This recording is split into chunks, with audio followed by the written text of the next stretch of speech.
down John Hartson in the area. Gunner striker Ian Wright casually tucked away the penalty. But Liverpool roared back and Patrick Berger was unlucky to see this shot hit the post.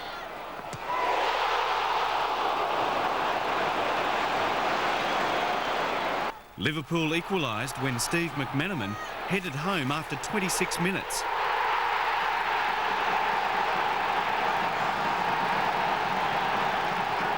The home side kept pressing and their efforts were rewarded when Lee Dixon was judged to have handled. Robbie Fowler scored from the spot. Early in the second half, Fowler got his second and Liverpool's third after good work down the right by Jason McAteer. It looked all over for Arsenal when central defender Steve Bold was sent off, but the Londoners fought back bravely, Ian Wright scoring from yet another penalty awarded against Mark Wright. Patrick Berger restored Liverpool's 2-goal cushion with this stunning goal after 72 minutes. For Liverpool, a 4-2 victory and a rare defeat for Arsenal.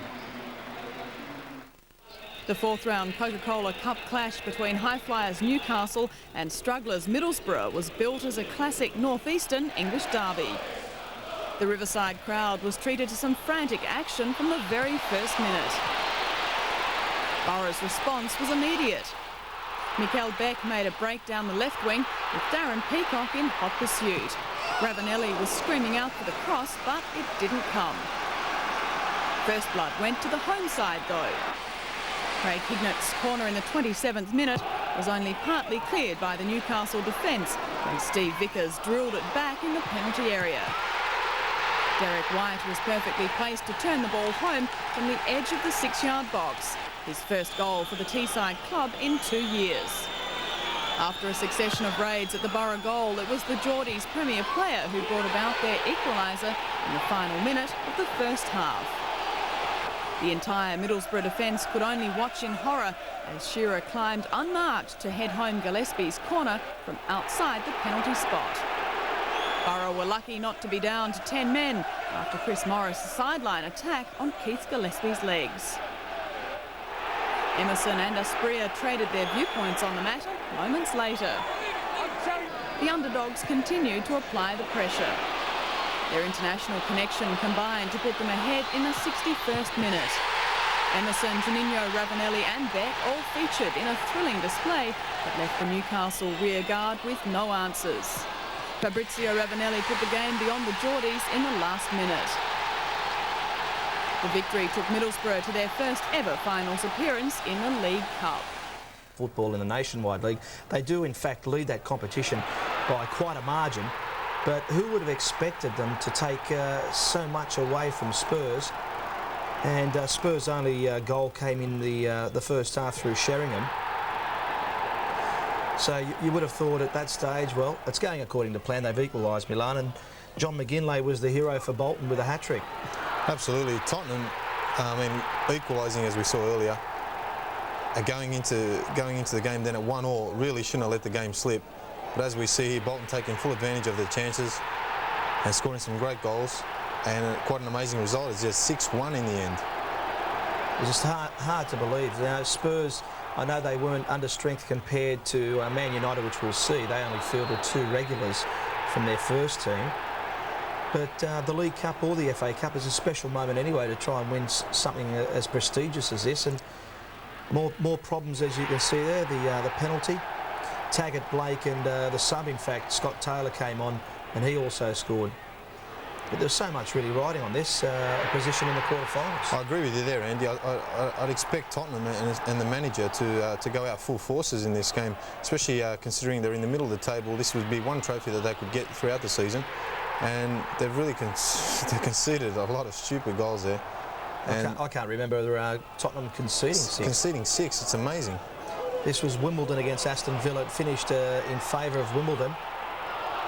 And I'm not sure how good this game was. This is actually our first look at the highlights. Bosnich is not back in the side, or is he back in the side? No, he's not. Unfortunately, he's still out with the knee injury.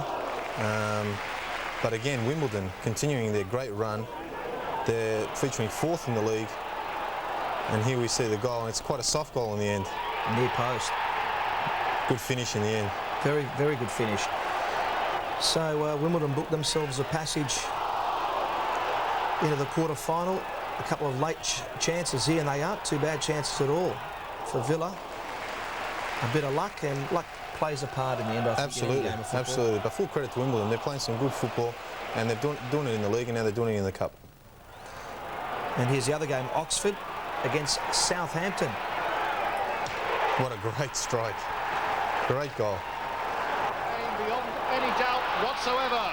He's so strong, he's brought down, surely. He was certainly being called as he made the shot. The referee allowed the advantage, although it's debatable whether any occurred.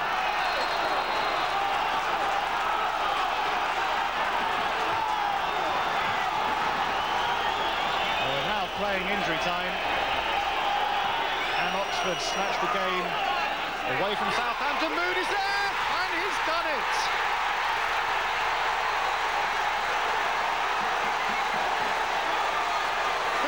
Seconds of injury time have been played. In the end, it finished evens. And what about Leicester against Man United?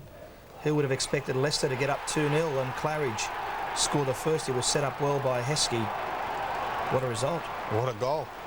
And indeed, Exactly. what a great result at the end. But as we said earlier, the smaller teams or the smaller known teams getting over the big guns, and Man United only starting with 2 of their regulars. It's amazing. In their defence, I suppose, the fact they're playing the Champions League and there's so much riding on the Premier League, they haven't been playing as well as they should have of late. But they had a good chance to equalise here. Absolutely. And we see Scholes stepping up to the penalty spot. And very poor miss, very poor miss in the end. Consolidations there by Cruyff, but really could have proved the difference in that game. Certainly could have.